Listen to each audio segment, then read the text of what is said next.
राधे राधे, जय माता की भक्तों। आप सभी का स्वागत करती हूँ स्पिरिचुअल ज्ञान साधना में और आप सभी से अनुरोध करती हूँ कि स्पिरिचुअल ज्ञान साधना को सब्सक्राइब कर लीजिए और बेल आइकन को प्रेस कर दीजिए ताकि आपको नई नई वीडियोस का नोटिफिकेशन मिलता है। ओम ऐं ह्रीं क्लीं चामुंडाय विच्चे। जय माता की, राधे राधे। कैसे हैं आप सभी लोग? आशा करते हैं सभी लोग बहुत अच्छे होंगे। बताने के लिए कमेंट में जय माता की, राधे राधे अवश्य ही लिखिएगा। तो जैसा कि आप सभी को पता है कि गुप्त नवरात्रि प्रारंभ हो चुके हैं और आज गुप्त नवरात्रि का दूसरा दिन है। दूसरे दिन दूसरी महाविद्या माँ तारा की पूजा का विधान है। तो आज की वीडियो में हम माँ तारा का स्वरूप क्या है, कौन सी देवी है माँ तारा और इनका वाहन क्या है, पूरा स्वरूप और माता की कथा, इनका प्राकट्य कब और कैसे हुआ, इस विषय में हम आपको बहुत सारी सुंदर जानकारी और माता की कथा सुनाएंगे। तो पूरे वीडियो में बने रहिएगा। माता के अद्भुत चमत्कार, माता की भक्ति की शक्ति की अद्भुत गाथा हम आपको सुनाएंगे। इसके लिए आप चैनल पर अंत तक बने रहिए। और हाँ, अगर आपने अभी तक स्पिरिचुअल ज्ञान साधना को सब्सक्राइब नहीं किया है तो आपसे नम्र निवेदन है कि जल्दी से सब्सक्राइब कर लीजिए और बेल आइकन प्रेस कर दीजिए ताकि आपको नई नई वीडियोस का नोटिफिकेशन समय पर मिलता रहे। तो चलिए प्रारंभ करते हैं आज की वीडियो। सबसे पहले बोलिए दूसरी महाविद्या माँ तारा की जय।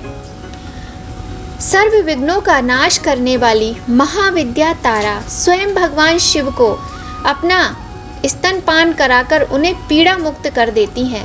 आद्या शक्ति महाकाली ने हैग्रीव नामक दैत्य के वध हेतु नीला वर्ण धारण किया तथा वे उग्र तारा के नाम से जाने लगी। ये शक्ति प्रकाश बिंदु के रूप आकाश के तारे की तरह स्वरूप में विद्यमान है। फलस्वरूप देवी तारा नाम से विख्यात हैं। आद्या शक्ति काली का ये स्वरूप सर्वदा मोक्ष प्रदान करने वाली तथा अपने भक्तों को समस्त प्रकार के घोर संकटों से मुक्ति प्रदान करने वाली हैं। देवी का घनिष्ठ संबंध मुक्ति से है, फिर वो जीवन और मरण रूपी चक्र हो या अन्य किसी प्रकार के संकट मुक्ति हेतु भगवान शिव द्वारा समुद्र मंथन के समय हलाहल विष का पान करने पर उनके शारीरिक पीड़ा के निवारण हेतु इन्हीं देवी तारा ने माता के स्वरूप में भगवान शिव को एक शिशु के समान अमृतमय दुग्ध स्तनपान कराया था। फलस्वरूप भगवान शिव को समस्त प्रकार शारीरिक पीड़ा से मुक्ति मिली। ये जगत जननी माता के रूप में तथा घोर से घोर संकटों की मुक्ति हेतु प्रसिद्ध हुई। देवी के भैरव हलाहल विष का पान करने वाले अक्षोभ्य शिव हुए। जिस प्रकार इन महाशक्ति ने भगवान शिव के शारीरिक कष्ट का निवारण किया, वैसे ही ये देवी अपने उपासकों के घोर कष्टों और संकट का निवारण करने में समर्थ हैं तथा वह करती हैं। मुख्यतः देवी की आराधना साधना मोक्ष प्राप्त करने हेतु वीराचार या तांत्रिक पद्धति से की जाती है। संपूर्ण ब्रह्मांड में जितना भी ज्ञान इधर उधर फैला हुआ है वे सब इन्हीं देवी का स्वरूप ही है। देवी का निवास स्थान घोर महाशमशान है जहाँ सर्वदा चिता जलती रहती हो तथा ज्वलंत चिता के ऊपर देवी नग्न अवस्था या बागंबर पहनकर खड़ी हैं। देवी नर खप्परों तथा हड्डियों के मालाओं से अलंकृत हैं तथा सर्पों को आभूषण के रूप में धारण करती हैं। 3 नेत्रों वाली देवी उग्र तारा स्वरूप से अत्यंत भयंकर प्रतीत होती हैं। देवी तारा अपने मुख्य 3 स्वरूप से विख्यात हैं। उग्र तारा, नील सरस्वती तथा एक जटा। प्रथम उग्र तारा अपने उग्र तथा भयानक रूप से जानी जाती हैं। देवी का यह स्वरूप अत्यंत उग्र तथा भयानक है। ज्वलंत चिता के ऊपर शव रूपी शिव या चेतनाहीन शिव के ऊपर देवी प्रत्यालीन मुद्रा में खड़ी हैं। उग्र तारा तमोगुण संपन्न है।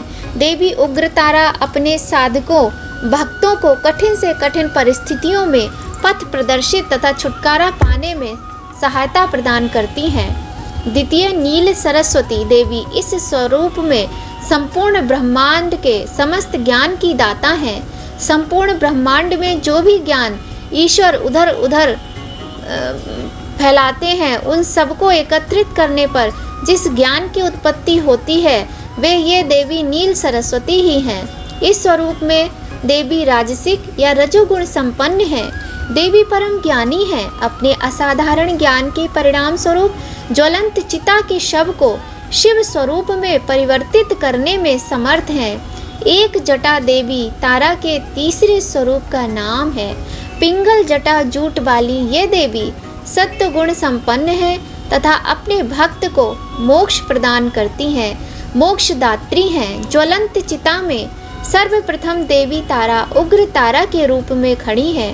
द्वितीय नील सरस्वती देवी शव को जीवित शिव बनाने में सक्षम है तथा तीसरे स्वरूप में देवी एक जटा जीवित शिव को अपने पिंगल जटा में धारण करती हैं, मोक्ष प्रदान करती हैं। देवी अपने भक्तों को मृत्युपरांत अपनी जटाओं में विराजित अक्षोभ्य शिव के साथ स्थान प्रदान करती हैं या कहें तो मोक्ष प्रदान करती हैं।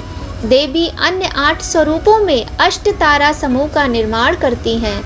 तारा, उग्र तारा, महोग्र तारा, वज्र तारा, नील तारा, सरस्वती, कामेश्वरी, भद्रकाली सभी स्वरूप गुण तथा स्वभाव से भिन्न भिन्न हैं तथा भक्तों की समस्त प्रकार की मनोकामनाओं को पूर्ण करने में समर्थ और सक्षम है। स्वतंत्र तंत्र के अनुसार देवी तारा की उत्पत्ति मेरु पर्वत के पश्चिम भाग में चोलना नदी के तट पर हुई। हैग्रीव नाम के दैत्य के वध हेतु महाकाली ने ही नील वर्ण धारण किया। महाकाल संहिता के अनुसार देवी चैत्र शुक्ल अष्टमी तारा अष्टमी कहलाती है। इस दिन देवी की उत्पत्ति हुई। चैत्र शुक्ल नवमी की रात्रि तारा रात्रि कहलाती है। एक और उत्पत्ति संदर्भ कथा तारा रहस्य नामक तंत्र ग्रंथ से प्राप्त होता है। भगवान विष्णु के अवतार राम जी द्वारा लंकापति दानव राजा दशानन रावण का वध हुआ। सर्वप्रथम स्वर्ग लोक के रत्न दीप में वैदक कल्पोक्त तथ्यों तथा वाक्यों को देवी काली के मुख से सुनकर शिवजी अपनी पत्नी काली पर बहुत प्रसन्न हुए। शिवजी ने महाकाली से पूछा, आदिकाल में अपने भयंकर मुख वाले रावण का विनाश किया, तब आश्चर्य में आपका वो रूप तारा नाम से विख्यात हुआ। समस्त देवताओं ने आपकी स्तुति की थी तथा आप अपने हाथों में खड्ग, नरमुंड, बार तथा अभय मुद्रा धारण किए हुई थी। मुख से चंचल जिह्वा बाहर कर आप भयंकर रूप वाली प्रतीत हो रही थी। आपका वो विकराल रूप देख सभी देवता भय से आतुर हो कांप रहे थे। देवी के विकराल भयंकर रूप को देख उन्हें शांत करने के निमित्त ब्रह्मा जी के पास गए। समस्त देवताओं को ब्रह्मा जी के साथ देख देवी लज्जित हो अपने खड्ग से लज्जा निवारण की चेष्टा करने लगी। रुद्र रूप में देवी लज्जा निवारण हेतु ब्रह्मा जी ने उन्हें व्याघ्र चर्म प्रदान किया। इसी रूप में देवी लंबोदरी के नाम से विख्यात हुई। इस कथा के अनुसार भगवान राम केवल निमित्त मात्र ही थे। वास्तव में भगवान राम की विध्वंसक शक्ति देवी तारा ही थी, जिन्होंने लंकापति रावण का वध किया। बोलिए दूसरी महाविद्या महादेवी माँ तारा की जय।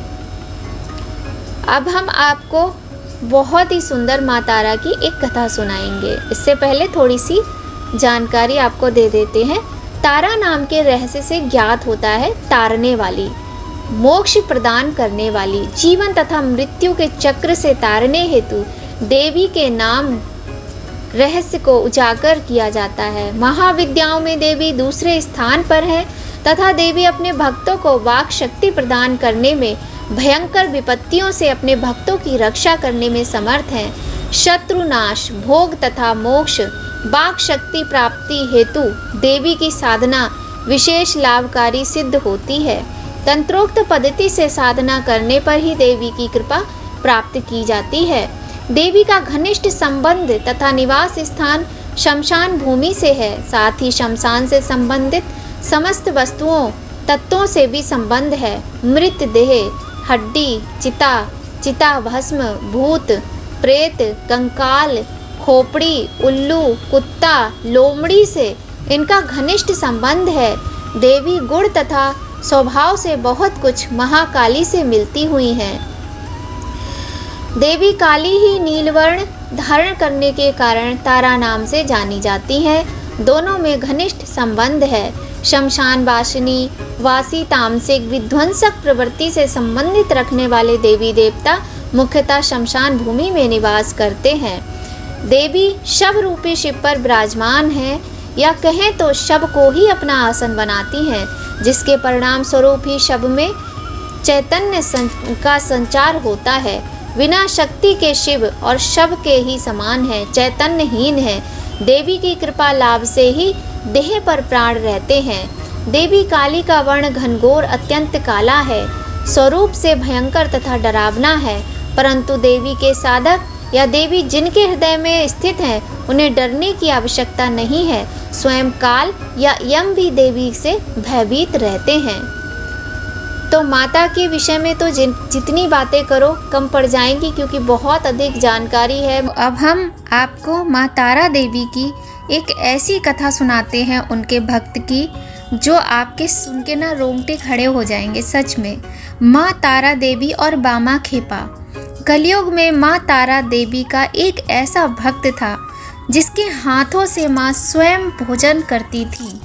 क्या विश्वास कर सकते हैं? करना पड़ेगा, क्योंकि ये सत्य है और ये कलयुग की बात है। तो चलिए अब प्रारंभ करते हैं अद्भुत, अकल्पनीय, बहुत ही सुंदर कथा महाविद्या माँ महामाई महाकाली माँ तारा देवी की। पश्चिम बंगाल में तारापीठ के एक संत बामा खेपा अपनी यौगिक शक्तियों के लिए बेहद सुप्रसिद्ध रहे हैं। उनके संत बनने की कथा भी बहुत अधिक रुचिकर और अविश्वसनीय है। उन्हें एक विक्षिप्त समझा जाता था, लेकिन वह माँ काली के सबसे बड़े भक्त निकले और वे अपने भक्ति और कई चमत्कारों की वजह से जाने लगे। तो आज हम बामा खेपा की आपको कथा सुनाएंगे, जिनके हाथों से माँ स्वयं भोजन करने के लिए आती थीं। वो बुलाते थे और माँ आती थीं। तो ऐसे अद्भुत, अविश्वसनीय, अकल्पनीय भक्त की ऐसी भक्तिपूर्ण प्रेममयी कथा क्या है, कैसी वो तांत्रिक सिद्धि उन्होंने की थी जो माँ को इतना प्रसन्न कर लिया था, बहुत सुंदर कथा लेकर आए हैं। तो माता रानी का ध्यान करते हुए कथा का प्रारंभ करते हैं। बोलिए माता जगत जननी की जय। कहते हैं एक रात जब भगवती माँ तारा की सिद्धि का परम सिद्ध मुहूर्त था, बामा खेपा जलती हुई चिता के बगल में शमशान में बैठे हुए थे। तभी उन्हें माँ तारा के दर्शन हुए। बामा खेपा अपनी माँ को सामने देख खुशी से भर गए। माता ने उनके सिर पर प्यार से हाथ फेरा। कहते हैं इसके बाद बामा खेपा 3 दिन और 3 रात समाधि की अवस्था में शमशान में ही रहे। 3 दिन बाद जब उन्हें होश आया तो वह माँ माँ चिल्लाते हुए इधर उधर दौड़ने लगे। बामा खेपा की ऐसी हालत देख गांव वाले उन्हें और अधिक पागल समझने लगे। कुछ दिन बाद माँ तारा ने, जो कि वहाँ की रानी थी, उनको दर्शन दिए और कहा कि मेरे लिए मंदिर का निर्माण करो और बामा खेपा को उसका पुजारी बनाओ। रानी ने वैसा ही किया। कुछ ही दिनों में मंदिर बनकर तैयार हो गया और बामा खेपा को मंदिर का पुजारी बना दिया गया। बामा खेपा माँ के करीब रहकर बेहद खुश थे, लेकिन गांव के पुजारी मंदिर के चढ़ावे से वंचित रह जाने के कारण नाराज थे। उन्हें एक अर्ध विक्षिप्त को पुजारी बनाना भी पसंद नहीं आया और वो उन्हें रास्ते से हटाना चाहते थे। बामा खेपा किसी नियम या विधान का पालन नहीं करते थे। कई बार वह दिन भर पूजा करते तो कई दिनों तक पूजा नहीं होती। कभी देवी को माला पहनाते तो कभी खुद पहन लेते। एक दिन तो उन्होंने देवी को भोग लगाने से पहले ही प्रसाद को खुद चखकर देख लिया कि ये माता के खाने लायक है भी या नहीं, और फिर चखा हुआ प्रसाद भोग लगा दिया। यह बात पंडितों से बर्दाश्त नहीं हुई और उन्होंने बवाल मचा दिया कि देवी के प्रसाद को बामा झूठा कर दिया और झूठा प्रसाद देवी को चढ़ा दिया। अब क्षमा कीजिए, अब देवी माँ रुष्ट हो जाएंगी, उसका प्रकोप सारे गांव को झेलना पड़ेगा। बस फिर क्या था, गांव वालों ने पंडितों के साथ मिलकर बामा खेपा की पिटाई कर दी और उसे शमशान में ले जाकर फेंक दिया। जब बामा खेपा को होश आया तो वह माँ तारा देवी पर गुस्सा हो गए कि मैंने तो आपके भले के लिए प्रसाद चखा और आपने मुझे बेवजह पिटवा दिया। अब मैं आपके पास नहीं आऊँगा। बामा खेपा एक बच्चे की भांति रुष्ट होकर जंगल में गुफा में जाकर बैठ गए। कहते हैं उसी रात रानी जी के स्वप्न में माँ तारा प्रकट हुई और उन्हें धमकी दी कि बामा खेपा के जाने से वे बेहद नाराज हैं और उनकी नाराजगी पूरे राज्य को भोगनी पड़ेगी। अगर इससे बचना है तो बामा खेपा को सादर सम्मान के साथ वापस लाकर मंदिर की जिम्मेदारी सौंपनी होगी। रानी ने अगले ही दिन सारी बात का पता लगाया और मंदिर से पंडितों को बाहर निकाल मंदिर में प्रवेश प्रतिबंधित कर दिया। उन्होंने बामा खेपा को तलाशने को कहा। बामा खेपा आने को राजी नहीं थे तो खुद रानी उन्हें एक बच्चे की तरह मनाकर वापस लेकर आई। रानी ने यह भी ऐलान किया कि अब इस मंदिर का पुजारी बामा खेपा है और उसकी जैसी मर्जी होगी वैसे ही वह पूजा करेगा। कोई भी उसके मार्ग में आएगा तो दंड का भागी होगा। यह मंदिर बामा खेपा का है और माँ तारा भी बामा खेपा की हैं। तब से ऐसा माना जाता है कि माँ तारा खुद बामा खेपा के हाथों से प्रसाद ग्रहण करती थी और मंदिर में पूजा कभी होती कभी नहीं होती। जब बामा खेपा की माँ का निधन हो गया था तो नदी में बाढ़ आई हुई थी और बामा खेपा जिद किए बैठे थे कि वह अपनी माँ का दाह संस्कार नदी पार कर बड़ी माँ तारा देवी के पास वाले शमशान में करेंगे। बाढ़ के उफान के कारण नदी पार करने से न केवल गांव वालों ने इनकार कर दिया बल्कि नाव वाले ने भी मना कर दिया। नाव वाले ने साफ इनकार कर दिया। बामा ने अपनी माता के शव को उठाया और खुद नदी पर चलते हुए उस पार पहुंच गए और अपनी माँ का दाह संस्कार संपन्न किया। बामा खेपा 20 गांव को मृत्यु भोज कराना चाहते थे। गांव वाले जानते थे कि उनके पास तो 2 वक्त का भी भोजन नहीं है, फिर ये कैसे संभव होगा, हो ही नहीं सकता। इसलिए किसी ने उनकी बात नहीं मानी तो बामा खेपा ने स्वयं आसपास के 20 गांव में हर किसी को मृत्यु भोज के लिए आमंत्रित किया। सारे गांव वाले जब ये देखने के लिए तारापीठ पहुंचने लगे कि यह पगला किस प्रकार से इतने सारे लोगों को मृत्यु भोज कराता है तो उनके आश्चर्य की सीमा नहीं रही। बैलगाड़ियों का पूरा एक काफिला मंदिर के पास पहुंच गया। अनाज और सब्जियों का ढेर लग गया।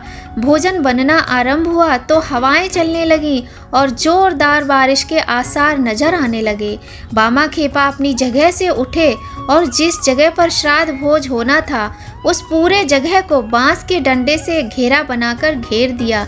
जब बारिश शुरू हुई तो घेरे के अंदर एक बूंद पानी नहीं गिरा।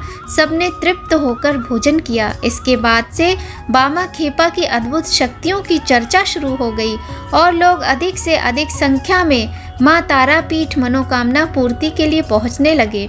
ऐसा माना जाता है कि बामा खेपा को माँ तारा न केवल दर्शन देती थी बल्कि उनके हाथों से खाना भी खाती थी और एक माँ की भांति उन्हें अपनी गोद में सुलाती थी। बामा खेपा ने अपना पूरा जीवन तारापीठ में व्यतीत किया और 1922 में वह स्वर्ग को प्राप्त हो गए। तो यह थी बहुत ही सुंदर कथा बामा खेपा की। बोलिए माँ तारा की जय। बोलिए माँ तारा के भक्त बामा खेपा की जय। धन्य है यह धरती हमारे भारत की जहाँ बामा खेपा जैसे कितने भक्त हुए होंगे। और ये तो कलयुग की बात है। तो इतना अच्छा लगता है सच में सुन के और मुझे तो ये कथा बहुत ही सुंदर लगी है। और इसीलिए शायद कहा जाता है कि जो ये गुप्त नवरात्रि होते हैं इनमें अघोरी लोग साधना करते हैं। तंत्र साधनाओं के लिए अघोरी और तांत्रिक लोग इन गुप्त नवरात्रि में माघ मास के गुप्त नवरात्रि में माता के 10 महाविद्याओं के स्वरूप की साधना करते हैं। तो आज की कथा आपको कैसी लगी अवश्य बताइएगा। और हाँ, ऐसा नहीं है कि अघोरी और तांत्रिक लोग ही गुप्त नवरात्रि में माता के व्रत पूजा साधना कर सकते हैं।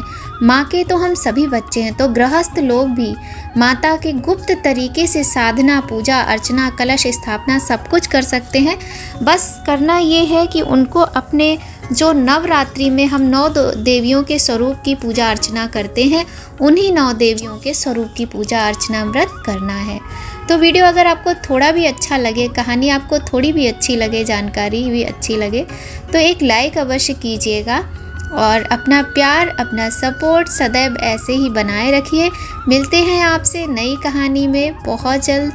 तब तक सभी लोग स्वस्थ रहिए, प्रसन्न रहिए, अपना और अपने अपनों का ख्याल रखिए। और हाँ, जय माता की, राधे राधे कमेंट पे लिखते रहिए। जय माता की, राधे राधे।